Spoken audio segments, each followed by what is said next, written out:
বিশ্ব কি আবার এক নতুন যুদ্ধের পথে হাঁটছে?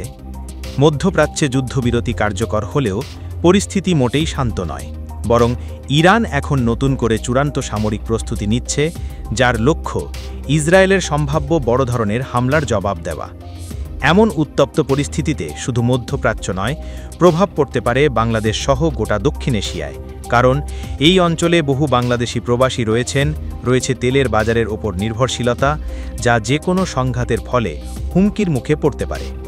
সম্প্রতি 12 দিনব্যাপী একটানা যুদ্ধের পর যুক্তরাষ্ট্র ও কাতারের মধ্যস্থতায় এক যুদ্ধবিরতি কার্যকর হয়, কিন্তু বিশেষজ্ঞরা বলছেন এই সমঝোতা দীর্ঘস্থায়ী হওয়ার সম্ভাবনা খুবই কম, কারণ দুই পক্ষই নিজেদের অবস্থানে অনড় এবং প্রতিক্রিয়া দেখাতে প্রস্তুত। ইরানের সামরিক বাহিনীর মুখপাত্র আবুল ফজল শেকারচি জানিয়েছেন, জায়নিস্ট ভূখণ্ডকে কোনোভাবেই বিশ্বাস করা চলে না। যদি তারা আবার আগ্রাসন চালায়, তবে ইরানও পাল্টা জবাব দিতে প্রস্তুত। এমন মন্তব্য থেকেই বোঝা যায় ইরান আর অপেক্ষায় নেই, তারা প্রতিরক্ষায় এখন আরও সক্রিয় হচ্ছে। এই পরিস্থিতিতে ইরান ও যুক্তরাষ্ট্রের পরমাণু সমঝোতা বিষয়ক আলোচনা সম্পূর্ণভাবে স্থগিত হয়ে গেছে। ডোনাল্ড ট্রাম্পের দাবি অনুযায়ী মার্কিন হামলায় ইরানের পরমাণু কার্যক্রম ধ্বংস হয়ে গেছে, কিন্তু জাতিসংঘের আন্তর্জাতিক পারমাণবিক শক্তি সংস্থা IAEA বলছে, প্রকৃতপক্ষে কিছু অবকাঠামো ধ্বংস হলেও ইরান এখনও ইউরেনিয়াম সমৃদ্ধ করতে সক্ষম।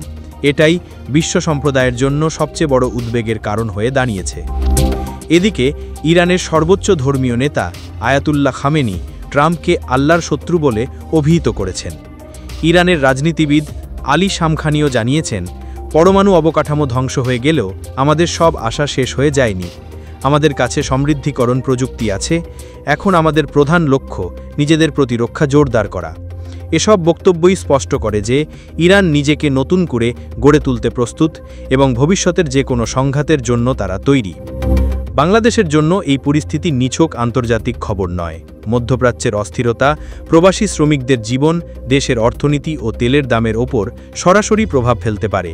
তাই এই সংঘাতের প্রতিটি মুহূর্ত আমাদের দৃষ্টি রাখার মতো গুরুত্বপূর্ণ। প্রশ্ন উঠছে, এই উত্তেজনা কি আরও ভয়াবহ রূপ নিতে যাচ্ছে? শুরু হতে যাচ্ছে কি নতুন একটি যুদ্ধ? এই সব প্রশ্নের উত্তর পেতে আমাদের সঙ্গে থাকুন।